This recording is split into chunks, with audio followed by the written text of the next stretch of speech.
research means trying to answer one or several research questions. That is pretty straightforward, right? However, if we break down elements of research questions, it becomes a bit less straightforward. Research questions always include concept, and often the expected links between them will be described. Making sense of the word relationship or synonyms of it is something students can typically do without much help. The term concept, on the other hand, often requires more explanations. You don't believe me? Well, try it. Can you come up with a definition for the term concept? Not an easy task, right? Concepts are mental representations of ideas or experiences that we use to make sense of the world. Some of them are universally understood and agreed upon, like age, income, or education level, while others are more abstract and need to be defined so participants, researchers, and the readers are on the same page. Take the example of motivation. There are a number of different ways that motivation can be conceptualized. Someone could be interested in determining the goals someone has going into a situation, while someone else may be more interested in sources of motivation or even the outcomes of motivation in terms of success or performance. Answering the questions of what does a concept represent for me in the context of my own research will allow you to come up with your definition of the concept. It is important to note, however, that there is no right or wrong answer for a researcher when it comes to identifying conceptual definitions. Students just need to keep in mind that whatever definitions they choose, the rest of the research process needs to be aligned with the original decision. Alignment is key while doing research, and the proper alignment takes place at the operationalization stage. The what? The operationalization stage. Not always easy to say, but much easier to do. Operationalization is the process of transforming a concept, which is not measurable, into a variable, which is something we can quantify. Think about the sequence. We start with a concept, which we will then define. So this is the conceptual definition. It will lead us to identifying a variable, and we will have to define this variable, and this is the operational definition. So keep in mind that the concept will be defined in the introduction of a study or research paper. The variable will be identified in the methods section, and it is also in that same section that you will find the operational definition. Ultimately, the operationalization process will lead to two interconnected outcomes. Number one, a variable name. Number two, an operational definition, which will specify how the variable will be measured. So now, let's discuss some elements that are specific to each of these outcomes. Can you list all of your variables for me? If you tried to answer my question, you probably wrote down the names of some of your variables.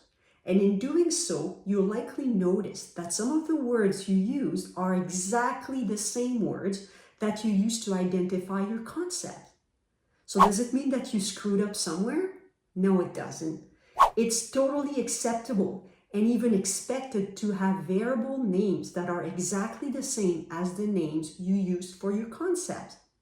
Let me give you an example with something we've already used before, the concept of age. If you plan on measuring the age of your participant, it totally makes sense that your variable also be called age. See, research does not have to be complicated all the time. Just a reminder that an operational definition includes information about how a variable will be measured.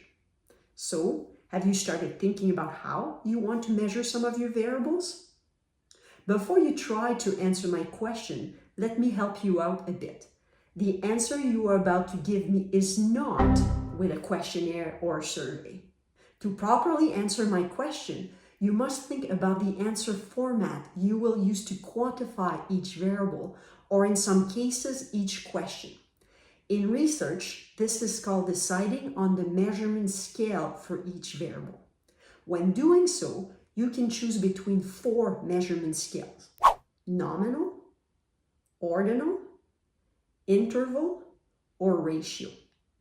And once again, keep in mind that there's no right or wrong answer here, but the option you will choose will dictate the statistical analyses you will be able to use and the level of precision the answers to your research questions will have. The nominal scale allows participants to choose between distinct categories that do not present themselves in any predetermined order. For example, the variable age can be measured on a nominal scale if participants are asked to identify whether they are young or old. As you can probably tell, choosing between young or old would result in data with little precision and would even bring subjectivity to it. Think about it. I'm 45. Am I old or am I young? My mother would tell me I'm young, but my niece would probably say otherwise. So despite the lack of precision for some variables such as sex or ethnicity, it is the only measurement scale that can be used.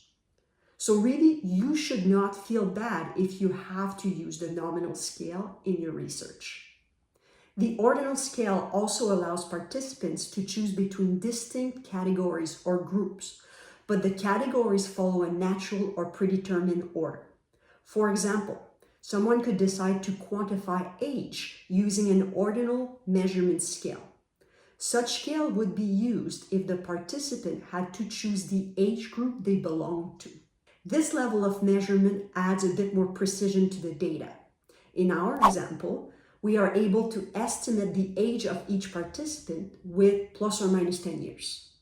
This added precision could allow us to answer a research question with more depth.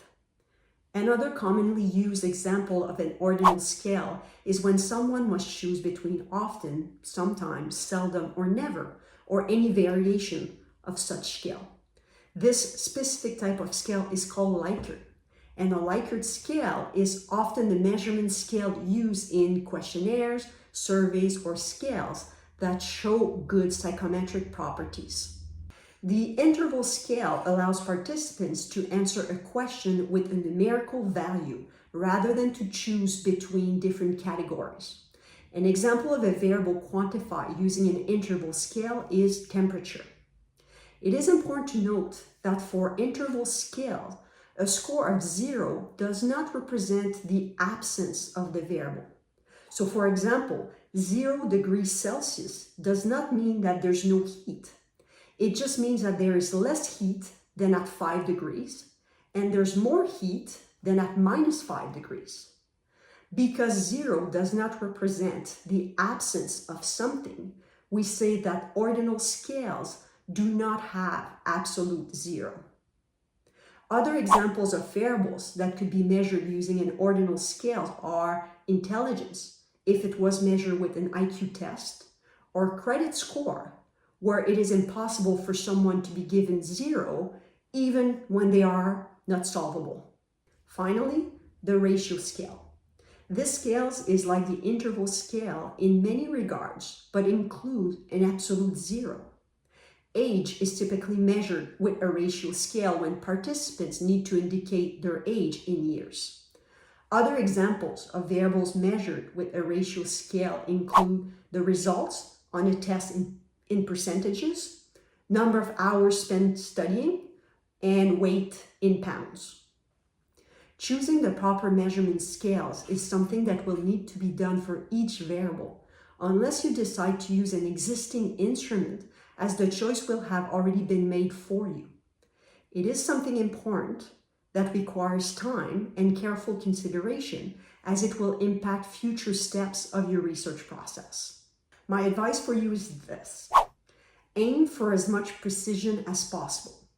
And later on, if you realize that you don't need a lot of precision in your data, there's always a way to transform it into something less precise. That's right, I'm the kind of person who would much rather be overdressed than underdressed. After all, it is a lot easier and faster to take off some layers if I'm too hot, right?